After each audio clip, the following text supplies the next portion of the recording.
اللہ تبارک و تعالیٰ نے اپنے پاک کلام میں ارشاد فرمایا انا اعطیناک الکوثر فصل لربک وانحر ان شانئک هو الابتر۔ یہ قرآن پاک کی بظاہر دیکھا جائے تو مختصر سی صورت ہے، چھوٹی سی صورت ہے، لیکن اس چھوٹی سی صورت کے اندر اللہ تبارک و تعالیٰ نے اپنے محبوب کو جو شانیں، جو کمالات، ساری کائنات کی نعمتوں کو اللہ تبارک و تعالیٰ نے ان 3 آیات کے اندر بیان فرمایا۔ عاص بن وائل شکی نے اعتراض کیا۔ اعتراض کیا کیا؟ کہنے لگا کہ آپ ابتر ہیں۔ آپ کیا ہیں؟ ابتر ہیں۔ جب اعتراض کیا کہ آپ ابتر ہیں، ابتر کا مطلب ہوتا ہے نسل بریدہ، جس کی نسل ختم ہو جائے۔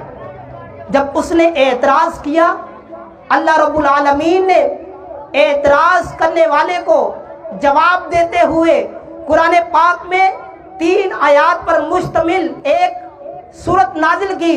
فرمایا انا اعطیناک الکوثر فصل لربک وانحر ان شانئک هو الابتر۔ وہی ابتر لفظ جو اس نے عاص بن وائل شکی نے ابتر کا لفظ استعمال کیا، اللہ تبارک و تعالیٰ نے وہی الفاظ کو لیتے ہوئے اس کو جواب دیا، اپنے محبوب کی طرف سے جواب دیتے ہوئے فرمایا انا اعطیناک الکوثر۔ اے محبوب، ہم نے آپ کو خیر کثیر عطا فرمایا، آپ کو ہم نے خیر کثیر کا مالک بنایا۔ فرمایا فصل لربک وانحر، تو تم اپنے رب کے لیے نماز پڑھو اور قربانی کرو۔ ان شانئک هو الابتر، اے محبوب ابتر آپ نہیں، ابتر آپ کا دشمن ہے، نسل بریدہ آپ کا دشمن ہے۔ قرآن نے وہی الفاظ کو لیتے ہوئے جواب دیا۔ تو میرے آقا صلی اللہ علیہ وسلم کی شان میں جب اللہ تبارک و تعالیٰ نے جواب دیتے ہوئے فرمایا انا اعطیناک الکوثر فصل لربک وانحر ان شانئک هو الابتر، فرمایا اے محبوب ابتر آپ نہیں ہے۔ یہ دنیا کا دستور ہوگا کہ کسی کا نام اس کے باپ کی وجہ سے مشہور ہوتا ہے، یہ دنیا کا دستور ہے۔ کسی کا نام اس کے بیٹے کی وجہ سے مشہور ہوتا ہے، یہ دنیا کا دستور ہے۔ کہ کسی کا نام اس کے پیر کی وجہ سے مشہور ہوتا ہے، کہ کسی کا نام اس کے مریدوں کی وجہ سے، کسی کا نام اس کے لیڈروں کی وجہ سے مشہور ہوتا ہے، کسی کا نام اس کے سیاستدانوں کی وجہ سے مشہور ہوتا ہے۔ اب محبوب آپ تو وہ ہیں جس کے نام کو ہم نے کسی کا محتاج نہیں چھوڑا، ہم نے آپ کے ذکر کو، آپ کے نام کو ہم نے کسی کا محتاج نہ چھوڑا، نہ پیروں کا محتاج چھوڑا، نہ مریدوں کا محتاج چھوڑا، نہ خطیبوں کا، نہ نقیبوں کا، نہ نعت خوانوں کا، بلکہ آپ وہ ہیں جن کا ذکر رب العالمین فرماتا ہے میں خود کرتا ہوں، تیرا ذکر کوئی کرے یا نہ کرے رب العالمین تیرا ذکر خود کرے گا۔ قرآن میں اللہ نے ارشاد فرمایا وَرَفَعْنَا لَكَ ذِكْرَكَ، اے محبوب آپ کے ذکر کو آپ کے لیے ہم نے بلند کر دیا۔ اے محبوب آپ کے ذکر کو آپ کے لیے ہم نے بلند کر دیا، اتنا بلند کر دیا۔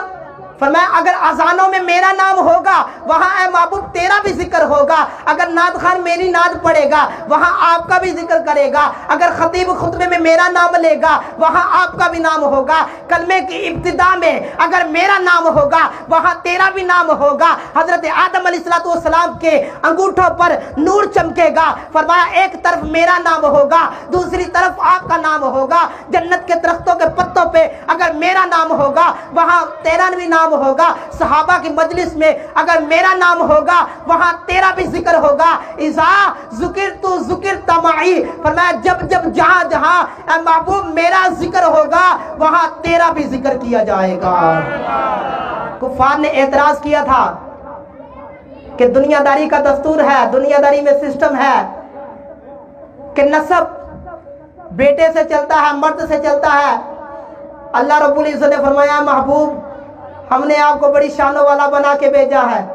کفار اعتراض کرتے ہیں، آپ کے بیٹے محمد قاسم کا جب وصال ہوا کفار نے اعتراض کرنا شروع کر دیا، خوشیاں منانا شروع کر دی کہ حضور کے تو بیٹے ختم ہو گئے، آپ کی نسل نہیں چلے گی۔ اللہ رب العزت نے فرمایا اے محبوب تیری نسل نہ ختم ہوئی ہے نہ ختم ہونے دیں گے. تو ایسا نبی ہے کہ جس کی نسل ہم بیٹی سے چلائیں گے. جو بچے ہوں گے وہ سیدوں کی صورت میں چمکتے ہوئے نور دنیا میں پھیلے ہوں گے. قیامت تک ان کا تذکرہ ہوگا. اے محبوب ہم نے آپ کی نسل کو ختم نہیں کیا بلکہ ابتر تو آپ کے دشمن ہو. ہم نے تو آپ کو خیر کثیر عطا فرمایا ہے, خیر کثیر کا مالک بنایا ہے. میں تفاسیر کا مطالعہ کر رہا تھا, معالم التنزیل کے اندر, تفسیر مدارک کے اندر, تفسیر روح البیان کے اندر, تفسیر روح المعانی کے اندر, تفسیر جلالین میں, تفسیر بیضاوی میں, تفسیر نور العرفان میں, خزائن العرفان میں, صراط الجنان میں, تقریباً 16 سے زائد تفاسیر میں پڑھ رہا تھا. اعطیناک الکوثر کے اندر جو نعمتیں, جو شانیں, جو خوبیاں اللہ تعالیٰ نے ہمارے آقا کو دی ہیں, آج تک ان نعمتوں کو, خوبیوں کو آج تک سائنسدان بھی شمار نہیں کر سکے کہ اللہ تبارک و تعالیٰ نے اپنے محبوب کو کتنی زیادہ خوبیاں دی ہیں, کتنی زیادہ شانیں عطا کی ہے. میں اللہ تبارک و تعالیٰ کے اگر پیمانے کی بات کروں تو اللہ تبارک و تعالیٰ نے فرمایا کل متاع الدنیا قلیل. اللہ نے فرمایا ساری دنیا قلیل. کیا ہے؟ قلیل. یارو غور کرو, رب کا قلیل کتنا ہے, رب کا قلیل کتنا بڑا ہے. گھر ہے, کوٹھیاں ہیں, بنگلے ہیں, درخت ہے, پتھر ہے, پہاڑ ہے, نہریں ہیں. اگر پوری دنیا کا بندہ اندازہ لگائے تو کتنی بڑی دنیا ہے. بندہ میرا خیال ہے سیر کر کر کے تھک سکتا ہے, یہاں تک کہ زندگی بھی ختم ہو جائے, لیکن وہ پوری دنیا کا نظارہ کرتے ہوئے پوری دنیا کی سیر مکمل طور پہ نہیں کر پائے گا. یارو اتنی بڑی دنیا, رب نے قرآن میں فرمایا کل متاع الدنیا قلیل. رب نے فرمایا ساری دنیا قلیل. جس رب کا قلیل اتنا بڑا ہے اس کا کثیر کتنا بڑا ہوگا. جس کا کثیر اتنا بڑا ہے اس کا اکثر کتنا بڑا ہوگا. جس کا اکثر اتنا بڑا ہے اس کا کوثر کتنا بڑا ہوگا.